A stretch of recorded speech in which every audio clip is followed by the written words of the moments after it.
তোমাকে একটা কথা বলে মনে করছিলাম, কিন্তু আমার ভয়ও লাগছে, আবার না বললে আমার কোনো উপায় নেই। তাহলে আমার কথাটা একটু শোনো। হ্যাঁ, তা বলো, কি বলবা? আমাকে দেখলেই তো আবার তোমার কথা বলতে ইচ্ছা হয়ে যায়। তা বলো, কি বলবা? আমার সাথে কথা বলতে হলে তুমি এত রেগে ওঠো কেন? না স্বামী স্ত্রী কোনো কথা বলা যাবে না, না আমার কোনো কথা বলার অধিকার নেই? অত গাঁট জ্বলিও না, গাঁটটা না জ্বলিয়ে কি বলা আছে সেটা তাড়াতাড়ি বলে ফেলো। সব কথা বলারই অধিকার আছে, কিন্তু তোরা যে মাতৃ সীমা ছাড়িয়ে চলে যাস, সেই জন্যই তো তোদের কথা শুনতে ভালো লাগে না সবসময়। বলছিলাম আমাদের ছেলে ভুলো, সে তো অনেক বড় হয়ে গেছে, এবার তো তার বিয়ে তো দিতে হবে। এমন কথা বললি, গাঁটটাকে পুরো জ্বলিয়ে দিলি। এখন আমাদের কাছে কি কোনো টাকা পয়সা আছে নাকি তাই ছেলের বিয়ে দেবো? আর ছেলের যে বিয়ে দেবো, যে কত টাকা পয়সা খরচা হবে সেসব ব্যাপার কি তোর কোনো ধারণা আছে? সেই সব ব্যাপারে তোর কোনো ধারণাই নেই। জানা আছে গো, কত আর খরচা হবে? 50,000 তো হবে। ধার দেনা করে হলেও তো দিতে হবে, বলো। যেই কথাটা মুখ থেকে বার করলি সেই কথাটা আগে গিলিয়ে নিয়ে হজম করে ফেল। ধারের কথা বলিস না, এমনিতে জেনাটাই আমার মাথা চুল পর্যন্ত বিকিয়ে আছে। আর ধার করে আমি বেটায় বিয়ে দেবো?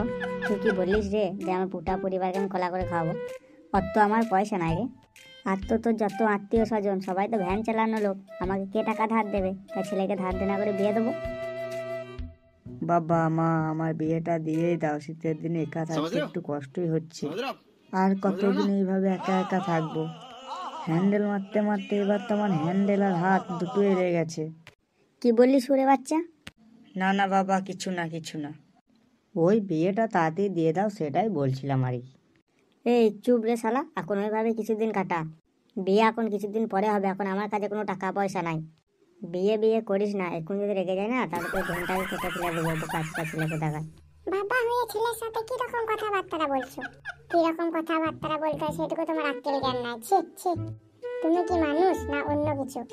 হ্যাঁ মা, তুমি ঠিকই বলেছো, ও বাবা নামে কলঙ্ক।